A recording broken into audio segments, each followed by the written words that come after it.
UNC Chapel Hill. And then I moved to Texas for a job and accidentally married a Texan, and I got stuck here. So I've been here the whole time. And I started my career at Baylor Institute for Rehab. I did inpatient rehab for about 5.5 years, and I just got lucky. I did some research while I was there, not because I was good at anything, because I was on the team that did the research. And in the process, I got to know some people at UT Southwestern, and so when I was looking to make a career change, I ended up at UT Southwestern. And somehow they talked me into getting a Ph.D., which was a crazy idea, and also happened. So I got my Ph.D. in 2018, and I've been on faculty for 7 or 8 years. And my research focus is Parkinson's, so I've gotten to meet so many fun people in the community. It's been fun to talk to about exercise as you guys, because you know so much, right? So what I think I want to do to start out is, if you guys want to go around, tell me your name, and tell me your favorite, besides boxing, thing to do for exercise. You can start, all of you. Okay. Hi, I'm Alan, and I guess I was either lifting weights or road bicycling. I'm Bev, and I do work out in my garage with my physical therapist. So That's really nice, in your garage. Yeah, my Me garage. too. It's really nice, isn't it? You can't. There's no excuses. No. It's right there. Yeah, you got it. I'm Gayla, and I walk in the mornings, It's a classic all by exercise. myself. Yeah, it's quiet time. Yes. I'm Phil, and I do cardio stretching. Okay, awesome. I'm Alan. I walk, and in the wintertime we go to North Park Mall, Yeah. and in the summertime I'm on the boardwalk in Atlantic City. At where? Atlantic City, New Jersey. It's probably a little nicer there to do. Jim used to be, I love to cycle and play tennis. Now it's probably walking. Kathy, and probably walking and stretching. That's as much as we can do these days. The lumber, it's good. Yeah. I do a lot of Pilates, just love Pilates and walking. Mallory, also Pilates is my other vice. It's a good advice to have. I'm Bob. I walk a couple of miles a day as I can with Pat. Mike, and we've got an elliptical, and I use that as a substitute to boxing. I walk with Bob. I'm on his case all the time. I ride the exercise bicycle and watch Food Channel. That seems a little. And I'm decorating, and I do a lot of Yeah. lift weight. I do it all. That's good. I'm Charlene, and I like to swim, but I'll swim for like an hour and a half, hour and 45 minutes. Are you And I kidding? walk. Wow. No, I really love that. Oh my gosh, I can swim for like 5 seconds Right. before I pass out. It's amazing. I'm Army. I road bike a lot and I walk. I'm Howard. I do 2 miles a day on the treadmill in a half hour every day. Wow. Good for you. I'm Wendell, and I like to do boxing. I do boxing at the QB. Yeah, I'm on the QB. What's that? I think you see on TV advertised. It's a floor elliptical. Oh, yes. I sit on TV and watch it. Smart. Getting some activity while you get some good entertainment. I'm Sarah, and I do nothing.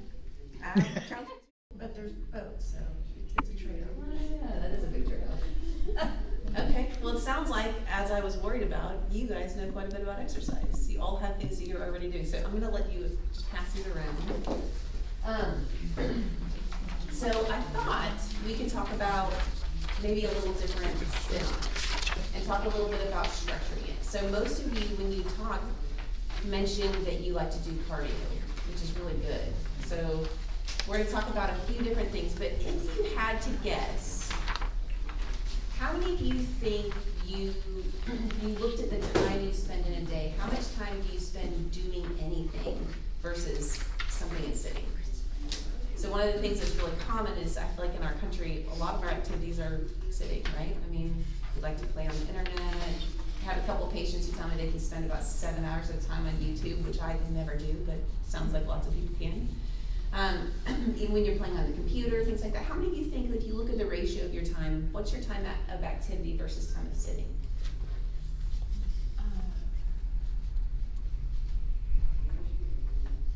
28. Driving your car. Yeah, that counts. Yeah, commuting would count. It's more than I thought then. It's more than you thought. Yeah. Oh, especially in Dallas. 90% of the time is Sitting. Yeah, it's pretty honest and probably pretty true for a lot of us, right? Yeah, I'd say mine's 90, 80, 90. Okay. Anyone else willing to share? I mean, I think 10%, you know, if you really think about your waking hours. Yeah. Probably 10%. Yeah. Is doing something. And I do a lot, but Yeah. still, yeah. Yeah, and sometimes I think it's a good thing to think about because I know for a fact that your boxing classes are probably really aggressive, right? You have a whole hour, it's an hour? Hour and 15, but that includes social time. Okay, stretching a lot. So but it's a lot of activity. So when you get home, sometimes it's like, well, I did something pretty hard. I did a lot of good exercise.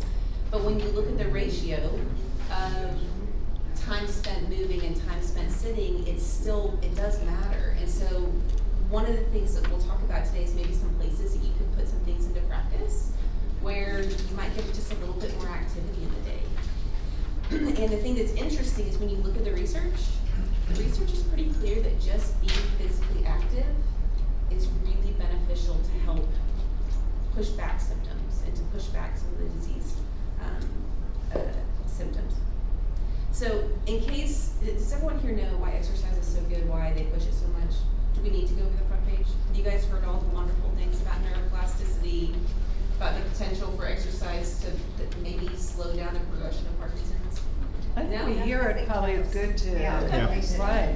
So every time we write a research grant, one of the biggest things we always talk about is there's a lot of medications, right? How many of you are on more than one, right? It's like a cocktail. So many things trying to navigate this and that, but a lot of medications. But the thing that's interesting about the medications is they don't slow down the progression of Parkinson's.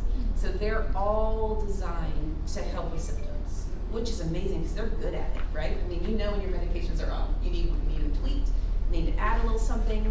So they're really good, but they don't slow down the progression. But what they do think can slow down the progression is exercise. And so I put this really sciencey thing on the bottom here. I don't know if you'll like it. I love pictures, and I also love to know the reason why. So to me, exercise is not always fun.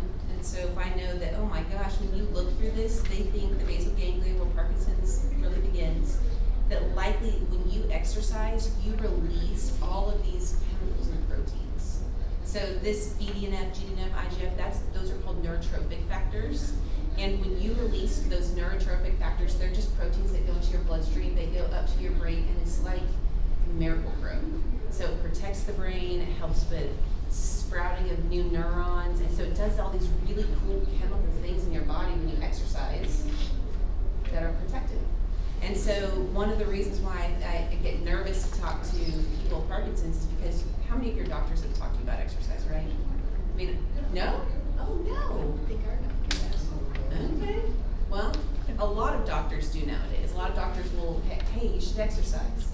Maybe not give me any cues of what to do, but I feel like it's become such common knowledge that most people are talking about, hey, we need to exercise. This needs to happen, and this is why. So one of the other really interesting things, I have a colleague at UT Southwestern who does all these really fancy blood flow outcome measures. So we took 5 people who started a boxing program and we looked at their blood flow peripherally and in their brains. We didn't get data for all 5 on the cerebral blood flow, but what's really cool is just by starting the exercise program, it changed their blood flow 25%. So when you think about all that extra blood flowing to your brain and bringing nutrients and bringing oxygen and bringing all those things, then you see some of the other benefits that might happen. It brings, all these extra great chemicals that can help protect our brain. So there's physiologically, when you exercise, so many cascades of great things that will happen. And the great thing is that exercise shows that it not only could slow or change the progression of Parkinson's, but it can impact both your motor and your non-motor symptoms. I don't know if that's terminology that you're familiar with. You will know what I'm talking about when I say non-motor symptoms. That's depression, sleep changes. But there's some pretty good literature to say that exercise can impact both those non-motor symptoms and the motor symptoms, which is really cool. It's something that makes you feel good also has those benefits that trickle down to do all those other things. So, one of the things I also, I don't know, I have a lot of pet peeves. My poor students are like, gosh, she's so opinionated. But one of my pet peeves is the other thing that people don't talk about enough is how good exercise is for your cognition. So that's one of the reasons I exercise, is for my cognition. And there's a lot of research that says even people who have had changes in their cognition, exercise can help keep you or even push back some of those symptoms. And so I think it's one of those things that as you look at all the benefits, it's impossible not to say I need to really structure this to get me the most bang for my buck, right? Because it's so helpful in so many different ways. I love, did you guys read this little quote? There's a quote that says, if exercise could be packaged in a pill, it would be the single most widely prescribed and beneficial drug in the nation. And wouldn't you love to just take a pill instead of exercise? No, you actually like doing it. I would take that pill in a heartbeat. But it's not. There's no pill for it. So you can take a peek at that. I do think in general, if you aren't sure why we exercise, the benefits are extremely clear and they're very well established in the research. There is no, we are definitely getting wonderful physiological benefits with exercise. Now when you turn it over and you look at the bottom half of the page. Stacy, would it be okay as we go along if people have? Yeah, ask a question. So. I have a question. Yeah. Did you want to ask? No, I saw you. Could you comment on the distinction, if any, if you think, between memory and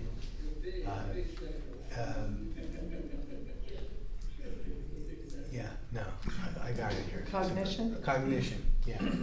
Right, so the good news is, I don't know a ton about all the different details of how you would structure, like a neuropsychologist might pull up, but I do think that when you talk about cognition, I think that's probably more of an umbrella term for all the different ways that we can see. So a lot of times people will talk about executive function and making decisions versus memory versus some of those different things. Hi.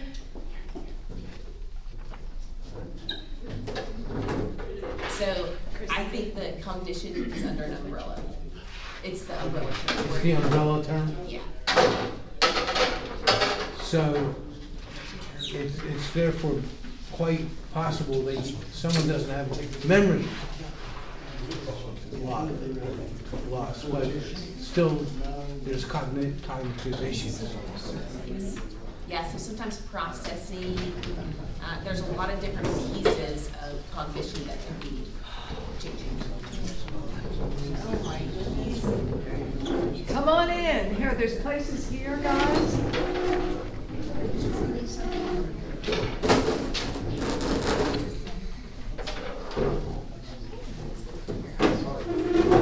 No problem.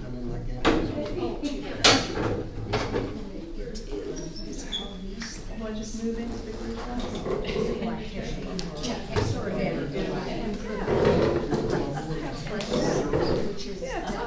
Regarding, doctors have said, that we need to exercise, but the problem I'm having is understanding how much should it be.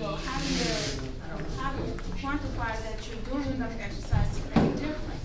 Yeah, that's a great question. So the unfortunate thing is I put some guidelines on here.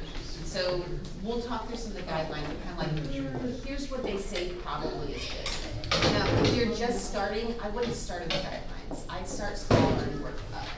So it's okay to start with a 10-minute bounce and see how you feel and then add in. But I think the other thing that most of the literature we're talking about is intensity. So, when it comes to the benefits, if you could get to a moderate level of intensity where you feel your heart rate going up some, it's probably better than if you don't feel any of those changes. So that's always kind of tricky. You want to make sure you get cleared by your doctor if you haven't been exercising. Make sure you get your heart checked out. Make sure you're not going to have any injuries of any sort musculoskeletal wise. But we'll go through a few. So keep that question and maybe it'll have the answer. Okay. Hopefully. So is there, I know everyone can't exercise, 12 hours a day. But, No. you know, you can exercise for an hour, a half hour, whatever you can do. What is the percentage? Is there a threshold of time you should be not sitting, not being sedentary? Because I mean, some of us can only sleep 6 hours, some of us can only sleep 8 or 4 or intermittent. So night's gone. Yeah. So during the day, what, you know, even if it's housework or getting up to go get a glass of water or moving around the house or going to get the mail, is there a certain kind of goal that you want to have for, you know, any age? So there's nothing that I've read that says specifically you have to do this. Now, if you look at some of the literature for just aging adults in general, they'll say you can use your step count in a day, which is kind of where we're going with the pedometer idea of, and I don't, it doesn't look like a lot of you wear pedometers. So any of you have pedometers? Well, I use the Yeah. The Apple Watch. Apple Watch. Nice. Me too. Does anybody track their steps in a day? Yeah. Okay, so what I would say is a really good place to start would be find a way to track your activity and then increase it every week until you feel like you're moving more and getting some benefits from it. So the numbers are different. Some people say 10,000. I don't think that we need to set it a certain level because not everybody's going to hit certain things. It'll be for your body what you tolerate, because let's also be honest that everyone's working with a different amount of energy in a day, fatigue. So I think getting up and moving more than what you do now and setting some goals for where you are is really helpful, which is why I love the pedometer, because it is a place where you can start. You can wear the pedometer for a week, see how much you're moving, and then you can say, okay, I can see that Saturdays and Sundays I walk a lot more than I do on Monday through Friday because I'm with my family or I'm doing some extra stuff. And so then you can start to figure out and build in some activity. The other thing I love is when I'm the opposite. During the week I move a lot because I go to work and I treat patients and I do research and I do all these things. And then on Saturday I'll look down and see I've 700 steps at 3 o'clock, and I'm like, oh my gosh, I've got to go and move because this is not good.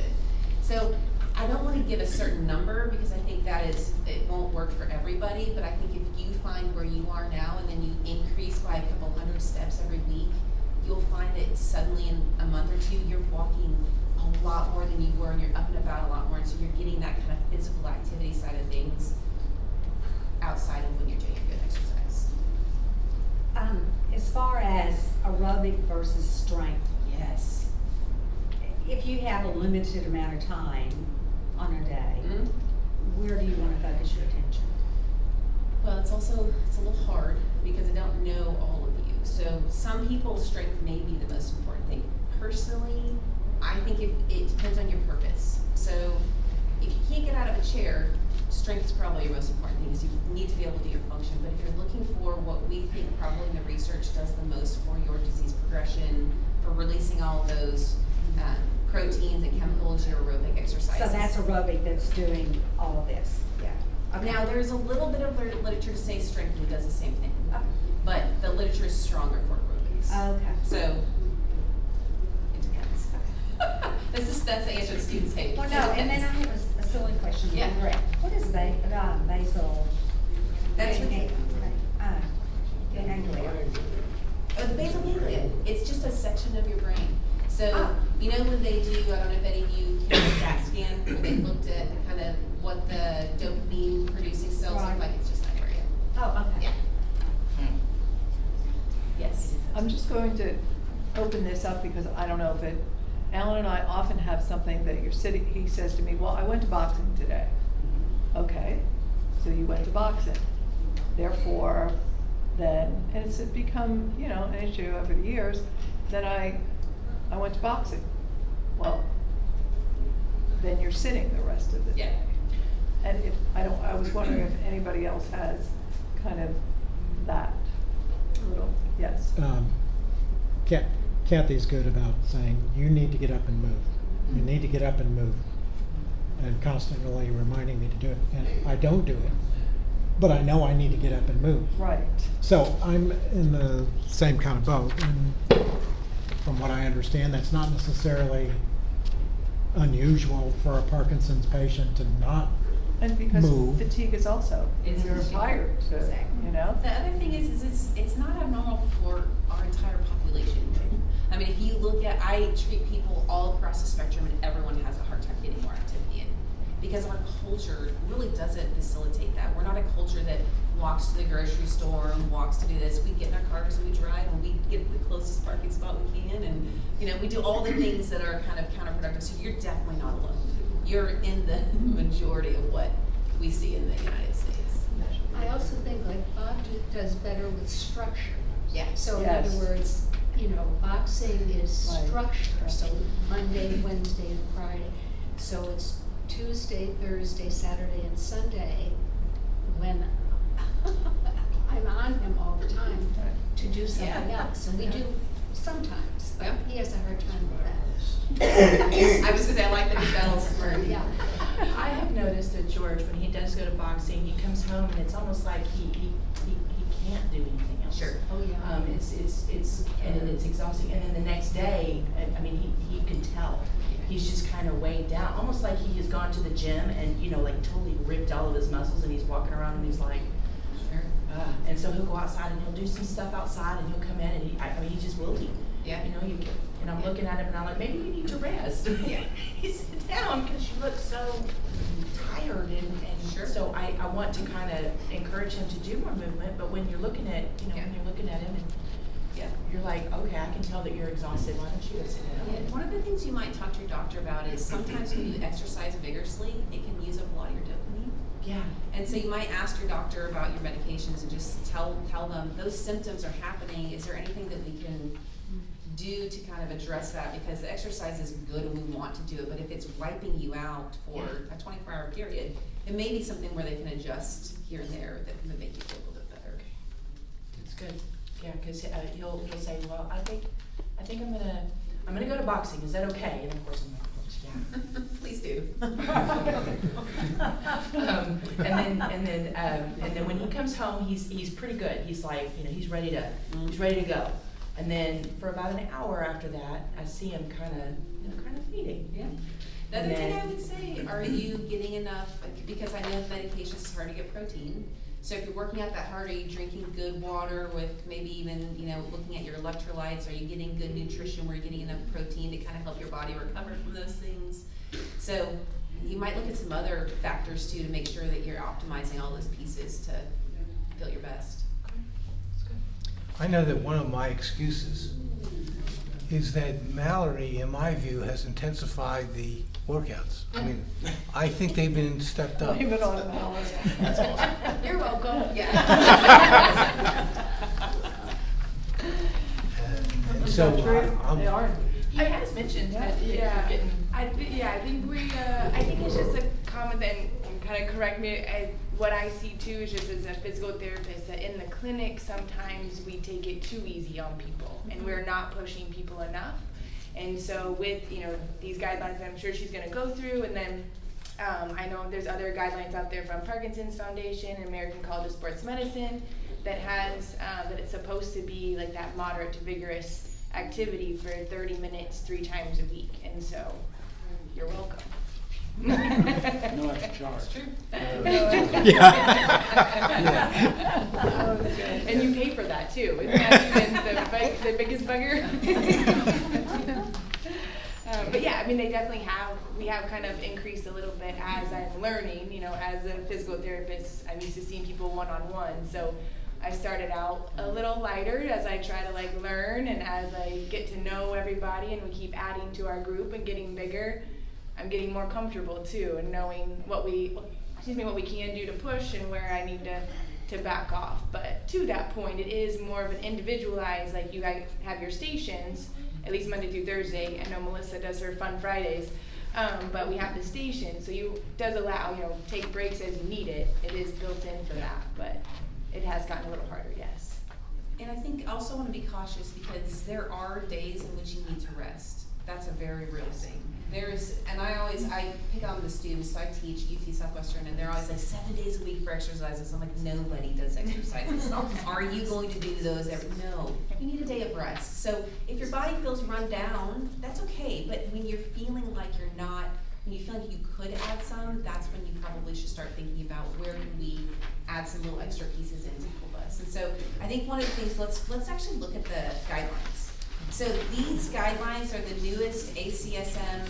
They designed these for people living with Parkinson's. Oh, here, I've got an extra check here.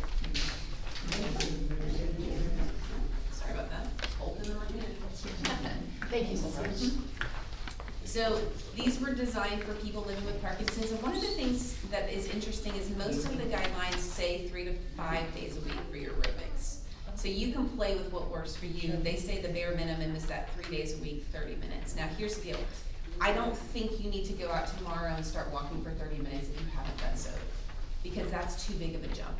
So the really cool thing is what the research says is if you can do 10 minutes 3 times a day, it adds up just the same as doing one 30-minute bout. So do not go and kill yourself like, well, she said 30 minutes, I gotta do it. Break it up, and you may not even be able to do 3 10-minute bouts initially, but over a month you could probably build up to where you're getting more and more. So you have to be cautious and give your body a little bit of grace as you're starting and build slowly on top of that. But that aerobic exercise, and they do say moderate to vigorous intensity, so again, if you haven't seen your doctor and been cleared for vigorous intensity, I'd be very careful with that. But what they're talking about here is riding a bike, walking, swimming, elliptical, where you're getting a continuous motion and you're holding that continuous motion. So you're getting it up, and one of the things that I always like to tell people is sometimes you can't get that kind of higher activity with walking because we're worried about what's in the street, am I gonna fall, am I gonna get tripped by Dallas sidewalks? Does anyone else have the worst Dallas sidewalks that have ever existed? So sometimes a bike, like a stationary bike, is a really good place to go because you can safely go as hard as you feel like your body can, and you don't have to worry about any of those other pieces. I'm not gonna worry. I had a patient who was walking and hit, one of those covers in the middle of the street, so it's like you just never know when Dallas is gonna throw a little something in your back. So it's nice to have options that are good for aerobics, but safe. So any questions about aerobics? And when it comes to intensity, they're talking about your heart rate. So, again, if you look at a 0 to 10 scale, has anyone done PT where they use a 0 to 10 scale? 0 is you're laying on the couch where we'd all like to be this early morning, right? 10 is the hardest thing you've ever done, maybe running up a hill. You kind of want to be at that 4 or 5 probably with that moderate intensity. So you don't have to push yourself to the limits all the time, especially if you have other conditions going on. Does that make sense? And if you get an Apple Watch, which I'm not endorsing and I don't get any money for it, you can look at your heart rate too. It's on there. Fitbit does the same thing. And Google Watch does it. Google Watch does the same thing. So it's nice to have some of those pieces to help you. So any questions about aerobics? What even is aerobics? That's a great question. Probably the other people are thinking the same thing. Aerobic exercise is that continuous movement that's working at getting your heart rate up. So a lot of times we think about aerobic exercise being really good for our cardiovascular system. So do you play any sports? Do you ever play soccer where you're running all over the field? I think in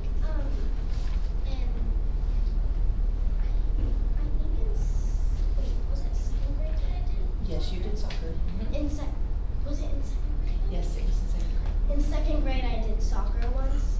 Do you lose your breath a lot? Because you're running all around?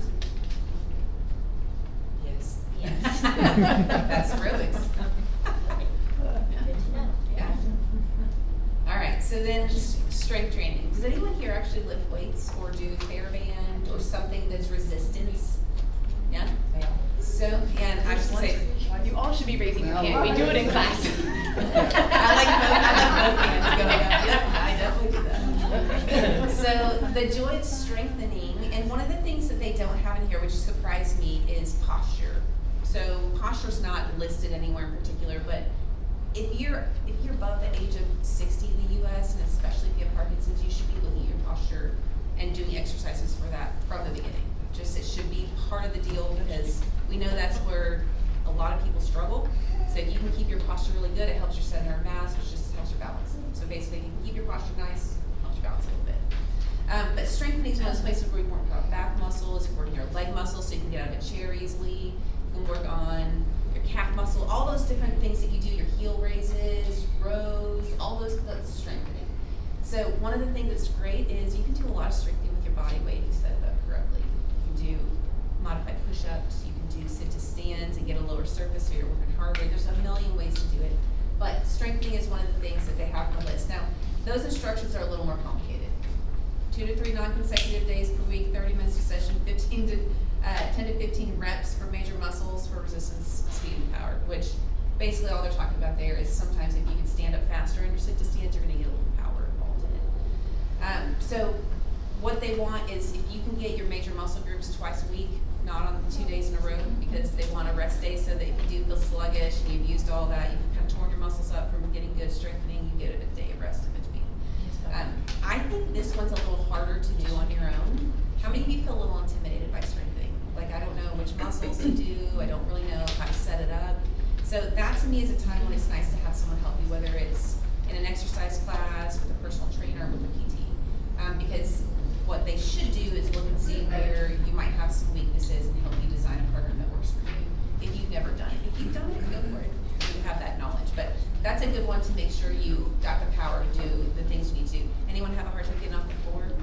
Strength training is a really good activity to help you, right? Yeah, it's real. To be able to get off the floor easily. So strength is a really important piece, and there is some literature to say that when you do strength training, you'll get some of those same benefits that we saw in the front. Releasing some of those proteins, it's just the research is not as good for that. So any questions about strengthening? And you guys definitely probably all get your 30 minutes of strengthening 2-3 times a week with your boxing. All right. The balance training, agility, and multitasking. So when you look at the other guidelines for older adults, they've kind of made this a little bit different for people with Parkinson's. This is a little bit, they've modified it. So they say 2 to 3 days a week with daily integration as possible. So basically they're saying at least 2 to 3, but if you can do it every day, just go ahead and do it every day. So this one's a little bit more difficult. I think as a PT, this is the hardest thing I have sending people home to do. To find something, come on over. Sorry, to find something that actually is good for your balance and your, agility while being safe at the same time, but you're likely getting it at boxing, so that's a really good thing too. But finding a way to do that safely. If you have a hard time with your balance, I would say getting a good evaluation for someone to pick out and say, these are the things that we're seeing that could be affecting your balance. And there's a lot of different things, from the sensation in your feet, to tight muscles, to changes in your posture, to strength issues, to vestibular, which is that inner ear kind of issue, to your vision. There's all kinds of different things that affect our balance. So if you're having a hard time finding a therapist who can do a full evaluation, say, these are the things that you can work on that will help you, it will be a game changer for you. So the multitasking thing, I don't know if anybody else in here has, George struggles with multitasking. Like if I give him, he's doing something and then I come in and I say, hey, he'll stop. And it's like he's processing. And then he's trying to figure out which one to do first, even though there's really no importance as to whether. So, how can we, is this, what am I asking? When he's exercising and doing all these things, is this going to help him with that multitasking part of his brain? And actually what's interesting is when you look at some of the literature, they think boxing is particularly good at that, because you're remembering, all right, you're gonna do this sequence, so you're gonna do these 3 punches in a row, and you're gonna be doing this while you're taking some footsteps around the bag, or whatever that looks like. So we did a little study where we looked at 10 people and we looked at their dual task, which is that doing 2 things at once, and it got substantially better after doing boxing, because you're being forced to do some of that during the class. I personally think this is another area where sometimes a little bit of therapy is helpful to help give some things to practice or to practice in the clinic. The research is pretty clear that doing 2 things at once can get better if you practice it. Right. So a lot of times having a clinician to structure that for you is really helpful. But yeah, it's helpful. Okay. I have to admit, after a year of boxing, I'm still reading the cards every time I'm doing the sequence. Yeah, so you're getting a dual task right there. I don't seem to be benefiting from the remembering part. Well, in fairness, we change the cards each and every day. Yeah. But sometimes you can't read So it. unless you're right, man, you probably get it right. I'm feeling slightly validated right now. It's kind of like when you're having an argument with your husband, but someone else tells them the same thing, and then they do it. That happens in my house. I was like, I've already told you that. She's like, I don't know, it doesn't count. All right, so the last thing is stretching. And stretching is one of those things where, again, the research is kind of mixed. In general, if you have some rigidity, it might help you if you're tight, but let's be honest, as we age, things change, things get a little stiffer, so it's good to stretch, it's good for that. The other thing stretching does for us is really important is your posture. So making sure you're getting into that position that stretches out so that you can stay upright. Here gets very tight, so you wanna make sure you're getting good stretching to keep your posture good. Hands, your hip flexors, all the things. So I'm guessing you guys stretch at the beginning, and so some of those stretches you can probably take home and do at home if you're safe with them. But they say 2 to 3 days a week. Honestly, that is not going to change your life. You're gonna have to do it every day. Stretching is one of those things you gotta keep going with. So I'm gonna piggyback on what Pat says, that if you have structured boxing time and you go, but what all these seem very discretionary. Yeah. So, because there's not a structured time, and any insights as to How to structure it better? how to structure it better, perhaps, I was just thinking as you were talking, because you said YouTube, possibly YouTube, so that you could watch someone. Yeah, oh my with- gosh. Silver Sneakers has classes online, and most Medicare will pay for Silver Sneakers most of the time. I think that the Parkinson's Foundation has some classes online. I can definitely help you look for some of those, but there's tons of resources if you want something online. And in general, if you just want to go to YouTube and Google, Right. they'll have some of those classes online. So yeah, that's a wonderful idea. The other thing that I do for some of my patients is we have a piece of paper that has a calendar up top. So it just has Monday through Saturday. We give people Sundays off. You can change it. Sunday can be a day of work. You can take a different day off. But then it has just a whole bunch of boxes below. So it all go in. It's all right. All right, Monday you're going to do. You guys do Monday, Wednesday, Friday boxing. So Monday, Wednesday, Friday. We have it every day, Monday through Friday, Okay. but most will come 3 days a week. 3 of those. So you can put your 3 days a week of boxing in, then I might walk 2 of the other days and put stretching on the days I'm not going to boxing. So it helps you see it, and you can put it on the refrigerator and check it off. So it's super simple to say, I've got my own structure, I gotta build it into the day. I tell a lot of my patients to set an alarm. When do you have your coffee? When do you get up and relax? Let's do our exercises a little earlier so you don't forget. You set an alarm and do that, yeah. My dad does boxing on Monday at 2, I think, Thursday at 10, and Friday at 11. Wow, that's a lot of boxing for you. So I've noticed with George, he gets kind of, again, he'll get a little overwhelmed when he has tasks. And so, I'm going to kind of brag on him, he's like the rock star homeschooler, so he's doing the Nice. homeschooling. And, he said, I have a hard time getting everything done. Yeah. And I said, well, what if we, try to maybe structure it a little bit? And so, I do notice that when he is structured like that, he does get, he does get more focused, and he's able to, accomplish tasks. So that, I think you're right. I'm sorry, I think out loud. No, I do too. My husband has said about me. I'm always like, sorry, I'm just get through it here. I have to think But out it is loud. good. I think that it seems simple, Mhm. but the reality is that most of us, like, how many of you love lists? Man, to check stuff off that list, it's like the most glorious thing on the planet, right? So it's the same idea, is make your list for the week, so you can cross it off and know, I did it, I can feel good about it, and then move on. Okay, I like that, thank you. And then I also wonder about the benefit of exercising your mind, your brain. And I mean, Yes. Bob still works, so he's constantly doing things and pains. He goes, I don't have Parkinson's, but I started playing Mahjong Smart, online. yeah. I'm so smart now. I've noticed. It's obvious. Yeah. No, but I mean, there's gotta be some benefit to people There maybe is. who Yeah. So are retired or whatever. that area of research is also a little bit lacking, but there is enough to say that being cognitively active is beneficial.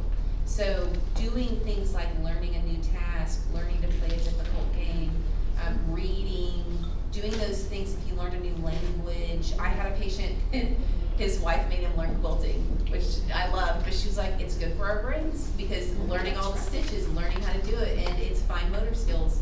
So finding those things that challenge your mind are also, people do Sudoku. There's, entire platforms. Lumosity is one of them where you can go and you can play games that make you use that. And there's enough research to say we can't refute that it's probably beneficial. We just don't know to what extent that's really going to change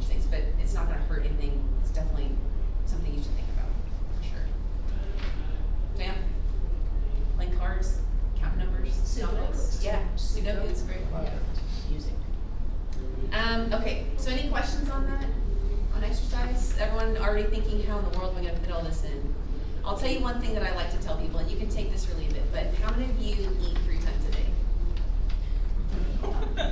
Alright, how many of you brush your teeth twice a day? That one's a trick question, right? Or some of you 3? We're just gonna guess 3. So if you have a hard time building stuff in, sometimes it's, you're 2 times a day brusher? I was going to brush my teeth last night when I was going to go to bed. Yep, that's true. It's the best time to do it. Those teeth clean before you sleep. Yes. Good job. On exercise, one thing Mallory has done for us that our family took advantage of was send classes that, or how would you describe it? The Zoom classes. The Zoom classes. During COVID. Yeah. We went online and I recorded a lot of them. And But so- Mallory, I live by I know. them. I love, I do Charlie's them. my #1 fan. I mean, On the it's off wonderful. day. No, it's, Yeah, it's nice to do them at home. yeah, I mean, I, in front of the mirror in the bathroom or, She you know. brought boxing gloves. I mean, she Oh, does. no, I did, yeah, I have the weighted gloves, so, yeah. Good for you. Yeah, yeah. Okay, that was my story. I'm You glad. did it so well. Thanks, Charlie. Brag on her. That's great.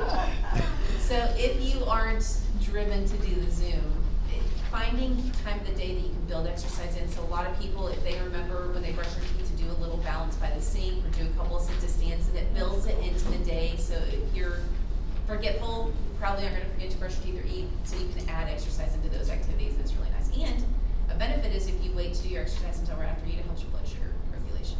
So extra little benefit. So if you exercise after you eat? And not aggressively because you'll throw up, but if you just like take a gentle walk, do a few sit to stands, something gentle, it helps your blood sugar regulation.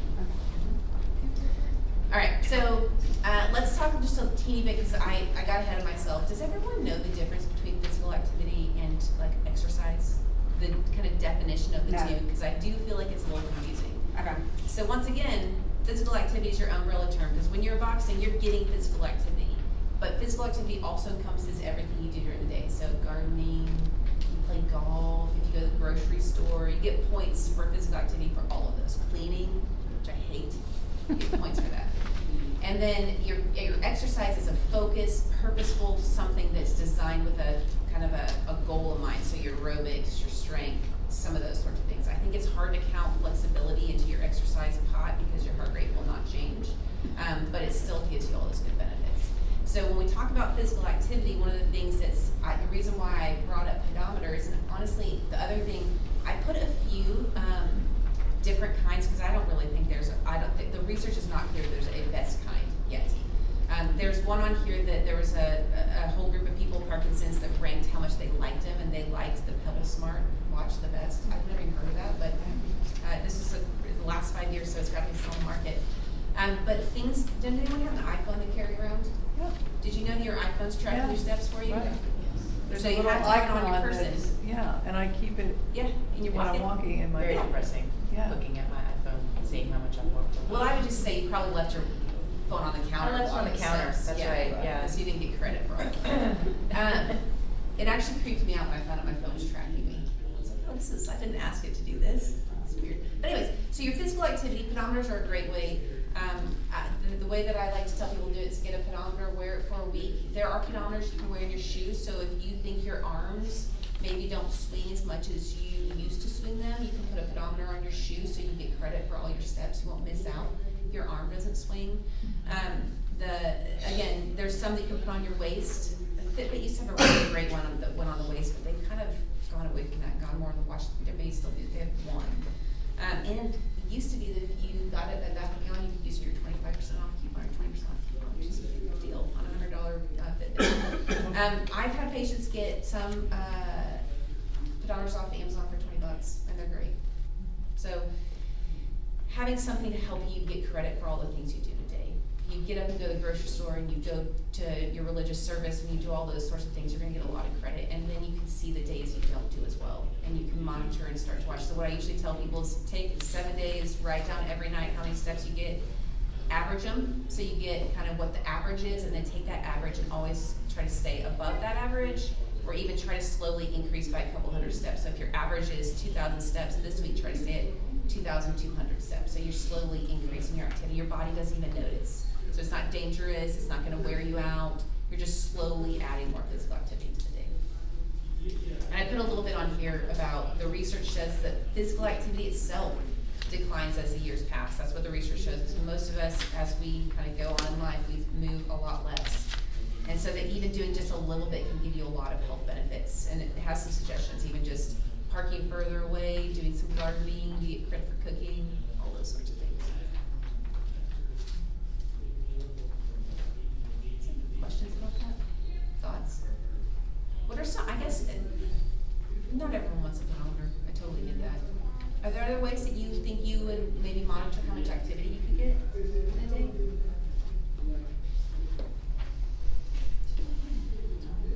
Just time, add it up.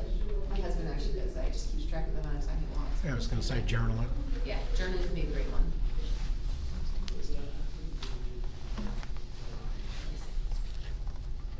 It's easier in a city like New York, where you're living in a high rise and you walk everywhere. Mm-hmm. Yeah. I mean, it's gotta be one of the healthiest.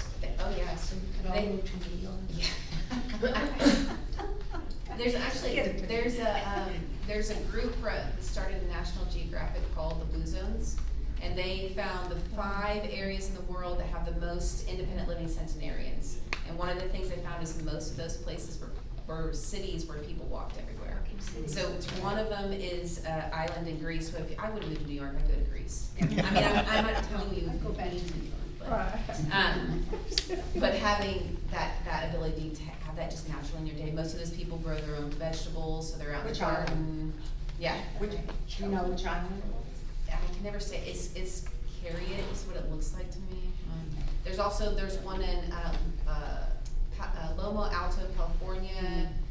There's one in Japan in I'm trying to remember all the cities. There's one down south in South America. Somewhere on the coast, which makes me think I should be living by the beach.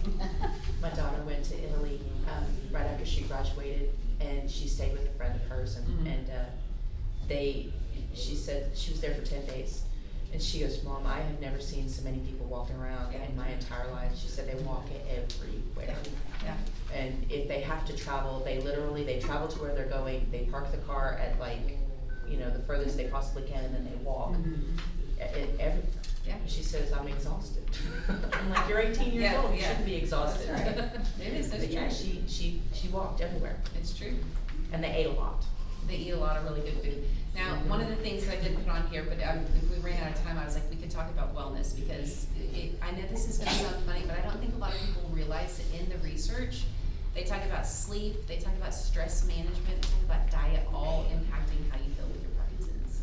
So I feel like, again, those are places that we don't do well in the US, right? But we definitely, how many of you feel like stress is something that everyone talks about, everybody lives with, but nobody does anything about? Yeah.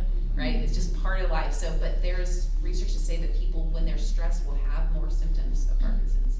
So I think the other areas you can do is building in some mindfulness or meditation. There's great apps and YouTube videos to make it free and easy to add in. Watching the quality of food you're eating.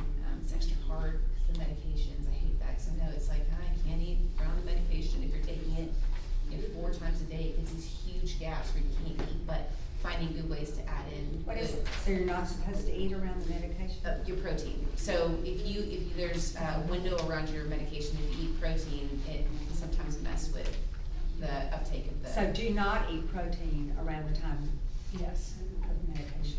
Yeah. Yeah, George just found that out. He goes, I'm not supposed to eat when I take this? I went, oh. Surprise. Yeah, it's supposed to be But isn't there either an hour before or an hour after. Well, I don't think our doctor has ever told him like that. That's for the carbidopa levodopa.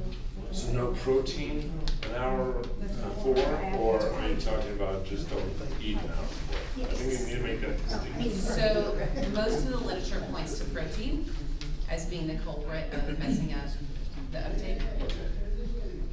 So even an hour before, if you know you're taking medication, you should have, like oatmeal or something else, rather than. Yeah, if I'm honest, I don't know how much protein is too much protein. I don't know all the rules on that. You'd have to ask your doctor. But it's a great question. They should be familiar with that and give you some good. There's been a little bit of literature looking at the ketogenic diet for people with Parkinson's and looking a little bit at taking supplements around your pills, but I don't know that there's anything that's come out and said this is the way to do it. So I would ask your doctor. You know, about 4 years ago, we actually went on kind of a paleo diet, and George, you know, he cut out cheese and stuff. But I was pregnant. He was like, "You will not be doing that." And so, you know, I'm like, "Well, I mean, if you insist." And so, but we were eating, you know, we were whole foods. I mean, we were really good about it. We were not eating out. I know that's a shock for some people. They're like, "What do you mean you don't eat out?" But we were actually eating whole foods with a meat and vegetables, and he was starving. He was like, "I am so hungry." I'm like, "Well, eat more meat." Yeah. But I couldn't get him fed enough. Yeah. But I noticed that when we were doing that, his symptoms did kind of slow down a little bit. But you know, again, he was very hungry all the time. Yeah. Like, eat a cake. I don't know what to tell you. But yeah, I mean, there's nothing in the entire world that would say more whole foods are bad for you. Oh, yeah. Just whole foods are, the less processed you can eat, the less sugar you can eat, the better. yeah, but it was a matter of keeping him, I guess the word satiated. Yeah, yeah. And there are some nutritionists in the Dallas area that would help you find maybe some more good healthy fats to add in, some of those things that make you feel a little more satiated. That would be good. And we did have a nutritionist, and thanks to Jim, has recorded all these. So for any of you who missed the nutritionist. Who was the nutritionist that came in? I don't know that I got those. I don't think we've had, so we Oh, we had, so haven't? one of our boxers fed, so those, it's on the docket, we've talked about machine ones. So Faye. You remember things that aren't happening yet, that's awesome. A webinar with the DAPs. Yes. And so She's I great. sent That's what I was that, wondering. yeah. So Faye, one of our boxers, she goes was on on the Tuesday, webinar. Thursday.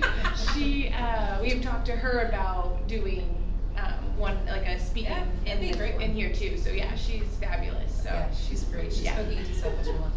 yeah.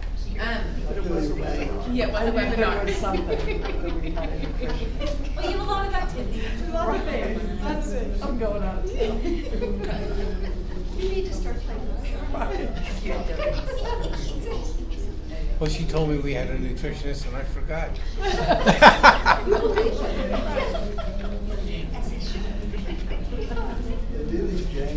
All right. Anything else? Anything else you guys want to ask? Questions? Yes. You have a question? I like this too. They're keeping this going. I'm gonna tell him what she's gonna ask. What are you gonna ask? My dad always goes to boxing, but if I don't brush my teeth, then the poker likes to goodbye. That's right. It's important to brush your teeth. It's good to learn that at a young age. Yes, thank you. Good time. Have you noticed that we all laugh a lot? You should. I mean, really, Have fun. honestly, Yeah, it's good. you know, it's not this, it's Yeah, really. yeah. Right. Gotta have fun. I will plug Faye, she does have a book, it's called Ready, Set, Eat. And it's gluten-free nutrition, but it's also other things like AKA, different things, so you might check it out. But, yeah, she's an author as well. She knows her stuff, so we'll convince her to come in here sometime too. Right, And bring so- a stack of books. Yeah, sounds good. I'll tell her. Yeah. Well, Stacy, I know that she's got to run off because she has to shout. I thank you so much. Yeah, absolutely. It was really fun sitting next to Mallory here. Yeah. Mallory is like, yes. Yes. Tell them, She's Stacy, saying tell 'em. everything. It's fun to be affirmed and Yeah, absolutely. we're so lucky. You are lucky. We're Yeah. very lucky. You're lucky that you guys have so much knowledge already and someone to give you guidance is a great thing. If you're interested in a CAP study, looking at, so let me just give you a quick plug. It's I get to pay you. I can pay you for the before and after. It's 2 visits to UT Southwestern, but one of them is the before and after we do an MRI. It's a really fancy MRI where you exercise in it and they can see what happens in your muscles. They can see the energy being taken up, they can see lactic acid coming out, they can see all those things. So basically what we're looking at is to see, no one's ever looked to see if the muscle metabolism is the same in people with Parkinson's as people who don't have Parkinson's. So if you can do an MRI, and you can even have a hip replacement and get an MRI, which is so crazy to me. If you're interested, I have some business cards. I'll just leave over here by the donuts in case anyone stops by the donuts. When is it? When is the study? So the study is just ongoing. I only need 2 people to finish it. So I am hopeful that that can happen. Do you want the soon. person with Parkinson's or without? With. Okay. I already got my people without. So just to clarify, you injected with a dye? No dye. No. No, it's called 7 Tesla MRI. So most of the time you probably get a 1 Tesla MRI. It's just a lot more powerful, and the machine can see all of those things happening. It's to me it's magical. Yeah. I don't do the MRI. That's my partner who does that. But yeah, they can see all I those. would do that, so we'll get a call. All right, give me a call. It's like score. I get to go to the MRI. Let's get Mikey to do it. It's like that. Stacey, are there any required, like, age or how long they have the diagnosis? Yeah, no requirements on that. The things that have to happen is you have to be between 50 and 80 years old. Have to be able to get on the MRI table with just, like, there's a rail and whatnot, so to be able to get on the MRI table. And then you have to be able to do 10 heel raises with both legs on the ground. So nothing too substantial. So this is the first time it's been done, so we're kind of taking what we can, and then we'll see what we find to see what we can do next. Yeah. And please feel welcome if you ever have any other research studies. You can send them. I'm happy to. Yeah, that'd be great. Just send a bunch of stuff out. They can open it or delete it. Yeah, that's exactly right. Yeah. Many emails today. If you participate, you can get to see your results, or you don't share. You can. So everything's free. So the MRIs, both the MRIs are free. And I should have said this. It's a month-long study. So you come, you get the MRI, you do heel raises for 4 weeks, and then you come back and get an MRI. So we're looking to see if the exercise changes the muscle in the same way for those with and without Parkinson's.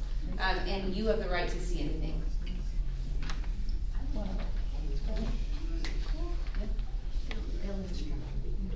Well, thank you for having me.